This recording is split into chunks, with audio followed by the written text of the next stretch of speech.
Comecei trabalhando com 3D na Casa Blanca, como estagiário. Recebi um desenho, tinha que fazer ele em 3D, só que aí no meio começa a surgir umas questões de anatomia. Ah, mas esse personagem ele não existe, mas ele precisa ter um corpo anatômico que funcione. Então eu comecei, aí por isso que eu saí do digital e fui estudar anatomia, que é totalmente analógico, né? Carvão, lápis. E quem pensa fala, mas não tem nada a ver uma coisa com a outra. Não, tem tudo a ver. E agora a ideia é aqui dentro criar uma peça autoral. Vai ser meio que uma linha do tempo ali, né? Com meus outros trabalhos, mas a ideia é fazer algo novo, porque eu nunca usei isso aqui para criar uma peça física, que é o óculos de realidade virtual. Então é esse processo que eu quero experimentar aqui dentro. Então a ideia é mais ou menos isso. Eu acho legal pensar no ciclo como um todo, então vou arrumar um material biodegradável, que eu acho que tem tudo a ver, porque eu quero botar essa escultura ao ar livre ou em algum lugar que dê para cultivar uma planta, e ela vai chegar num ápice dessa peça, que vai ser a hora que a planta vai estar no momento que a gente fale, puta, vamos tirar foto e é isso. Depois ela vai, né, começar a mudar a própria peça, a planta pode morrer ou não, e aí vem aquela história de usar o plástico biodegradável, porque eu quero que o arquivo e o processo seja infinito, seja eterno, e que a peça possa estragar, possa acontecer qualquer coisa com ela. E eu achei uma estética no óculos que me deixou desenhar no ar a silhueta primeiro, e depois eu fui preenchendo, então isso acabou que era o que eu estava procurando mesmo. Então eu simplesmente olhei e desenhei a silhueta dela de um lado, aí virei do outro e desenhei o outro perfil. Eu fui conectando, então o ato de desenhar no ar mesmo.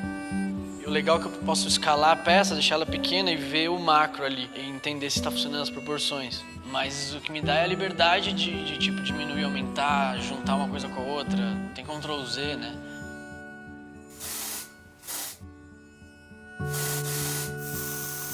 Tem os artistas que usam o computador como uma ferramenta e tem artistas, que eu acho que tem mais a ver com o nosso caso, em que o computador é a linguagem. Eu acho que o grande desafio ainda é transformar tudo isso em linguagem individual. O computador que surgiu na minha vida como uma ferramenta primeiro, para eu conseguir fazer minhas musiquinhas, gravar sozinho em casa, esse tipo de coisa, virou a linguagem. Tá. Então eu posso desenhar. E como é que apaga?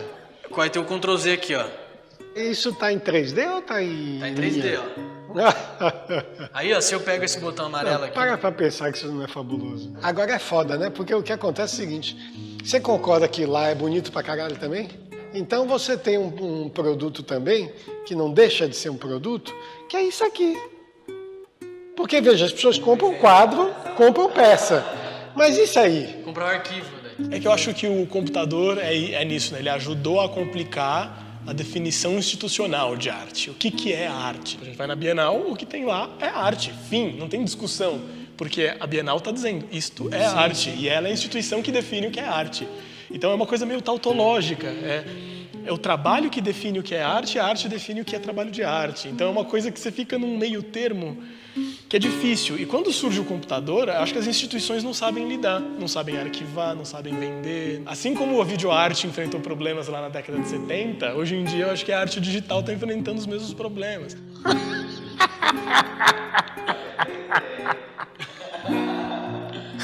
Ai, meu Deus do céu. Vou experimentar aqui um negócio aqui, só um minuto. Opa, tá vindo pra cima de mim. Vai pra lá. Bem, pode ir. Não, incrível, né? Que coisa impressionante. Olha que bagunça que eu fiz, porra nenhuma. Agora, é interessante, né? Eu fico pensando nas relações de amor que podem acontecer dentro disso, né?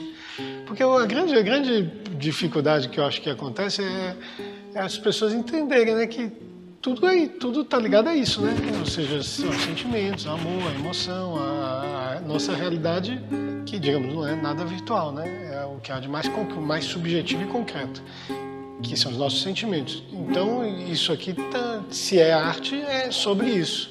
Então, eu acho que todo esse universo aqui, de alguma forma, vai ter que se comunicar com a natureza humana, né?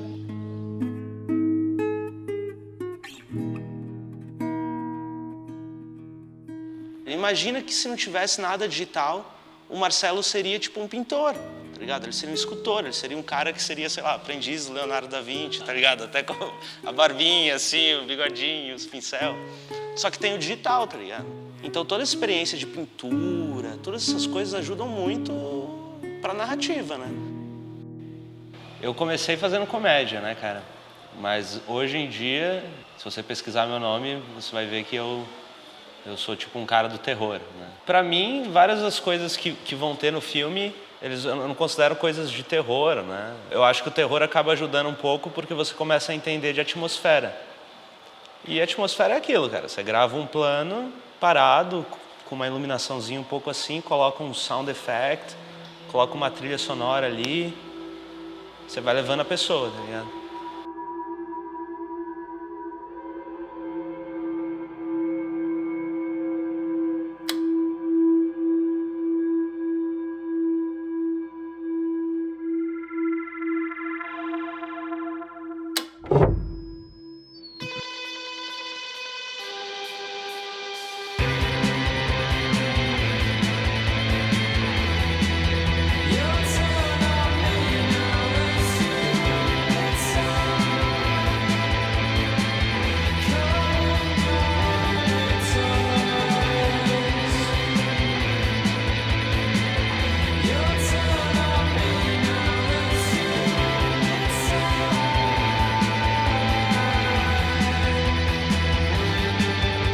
E a minha expectativa para esse vídeo que eu vou entregar é que ele seja legal. Eu quero que seja interessante, sabe? Ele tem uma pegadinha, eu quero que seja um rock and rollzinho, assim, tá ligado? Seja cool. E não tanto, sabe? Essa é a minha expectativa. Vamos ver se eu vou conseguir. Tava essa luz. Aí ele vai pegar, quando ele colocar o óculos, aí você abaixa a mão. Aí você, bum, colocou o óculos e entrou no negócio. Aí você... Bem, o processo de trabalhar com Páscoa é muito divertido, cara, porque ele não sabia o que ele ia fazer ainda, ele tinha algumas ideias e tal, mas ele descobre aqui, entendeu? Você colocou na mão dele, ele já começou a modelar os negócios e todo mundo, nossa, mas que rápido. Tipo, até ele ter feito essa mulher, ele descartou vários, entendeu? Ele poderia ter feito um esqueleto, ele podia ter feito um astronauta, ele fez tudo aqui enquanto ele treinava das coisas. E quando eu via as esculturas, o pessoal lá tirando, fazendo subtração do material, quanto material que se perdia ali? Na impressão 3D é exatamente o contrário.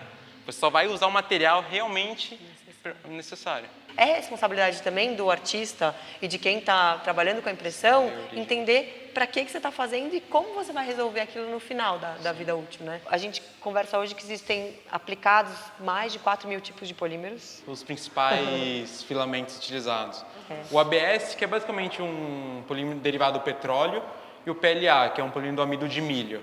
Por isso ele tem essa pegada mais ecológica. Com essa história de manter o arquivo para sempre, eu achei que fazia todo sentido ter um material que em algum momento pudesse desaparecer. E aí também a ideia de botar uma planta é talvez acelerar esse processo, né? O quanto que a planta aceleraria. Esses assuntos são bem controversos quando a gente fala também de compostável ou biodegradável. Então, se a gente está falando que ele é compostável em compostagem industrial ou doméstica, por exemplo. Você joga ele no lixo da sua casa, ele vai decompor. Eu acho que é uma boa provocação também para entender. E eu acho lindo que seja desse jeito. Eu adoro pensar nas plantas. Eu acho que elas podem, às vezes, sobreviver muito mais do que o próprio material. Pode ser super maravilhoso de assistir. A arte é questionar também, né? Então... Claro. E às vezes a arte está aí para mostrar que não deu certo. Sim. Olha, a gente tentou fazer uma coisa maravilhosa. Ficou lá, a gente está 1000 anos parado. Gente, não recicla, e aí? Não era, eu acho que é isso mesmo. Acho que é essa oportunidade de testar, né? A impressora 3D não é fácil de usar, não é uma coisa que... vai ser muito mais fácil do que eu pegar e esculpir na argila. É um processo que é difícil por ser novo. Na animação 3D, o problema é o render, que é o final, que às vezes dá pau, trava a máquina. A gente também vai ter o mesmo problema. A impressora pode ser que ela trave. E, teoricamente era para estar com a escultura pronta, né? E começar a imprimir hoje. Tá tudo sendo muito acelerado. Talvez o processo poderia no final ser melhor, mas acho que o importante agora é fazer e aí depois parar, repensar e ver se isso é uma uma série, né? Ver se isso é uma estética que eu posso replicar depois.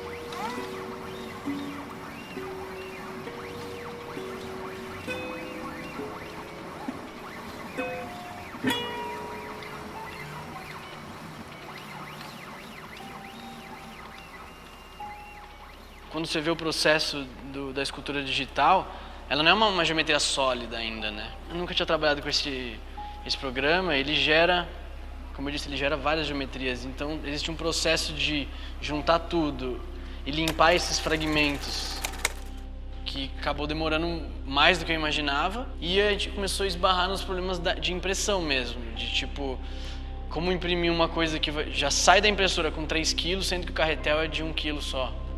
E aí, para gerar o código da impressora, eu uso um programa e o pessoal da Puzzle usa outro. O meu estava gerando um pouco mais rápido, então eu fui tentar instalar o meu na impressora deles. Só que o arquivo que saía deixava a impressora maluca, porque o eixo das duas são diferentes. E aí a gente resolveu então cortar essa peça, botou para imprimir aqui, só que aí no meio da noite o carretel soltou e caiu em cima dela ali. Aí soltou o filamento, ela continuou imprimindo no ar, então a gente perdeu aquele gap ali. Ou agora arranca dali, corta de onde parou e imprime o resto, ou imprime tudo de novo, só que maior. Então a ideia vai ser, nesses últimos dias que faltam agora, gerar um arquivo que tenha até 2 quilos e no meio do processo vir correndo, parar, trocar o plástico e tentar o último tiro, assim.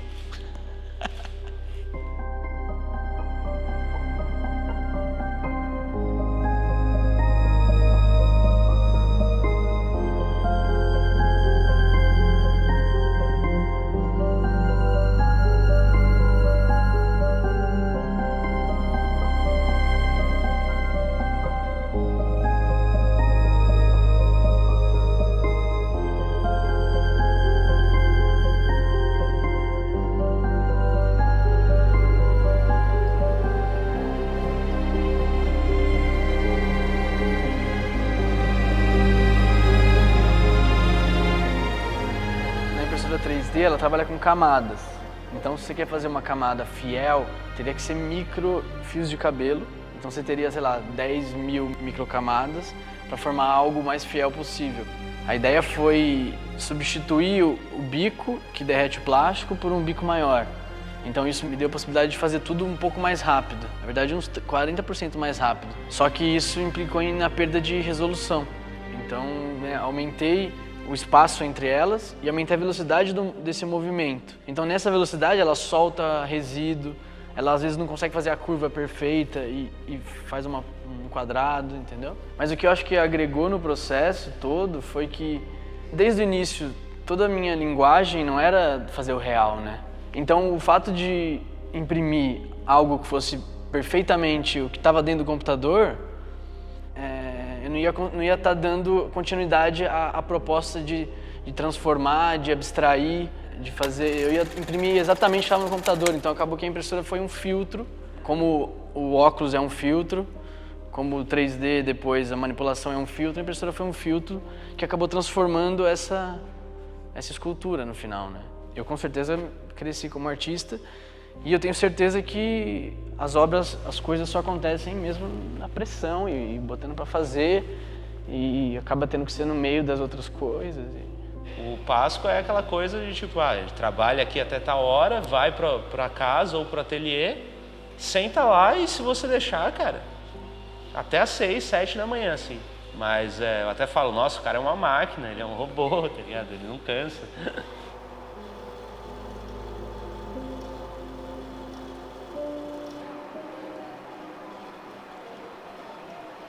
Como se a gente estava falando de materialização, impressora 3D é materialização, né? Mas nesse caso ela foi, né, foi passando por ruídos até chegar aqui. Isso eu vejo faz tempo, né? Mas eu não incorporei no meu trabalho. Até porque se eu for esculpir da metodologia tradicional que eu faço com a tablet, não é tão gestual quanto foi o processo do óculos. Então o processo do óculos me ajudou a conseguir fechar um pouco essa história de tipo usar os erros da impressora.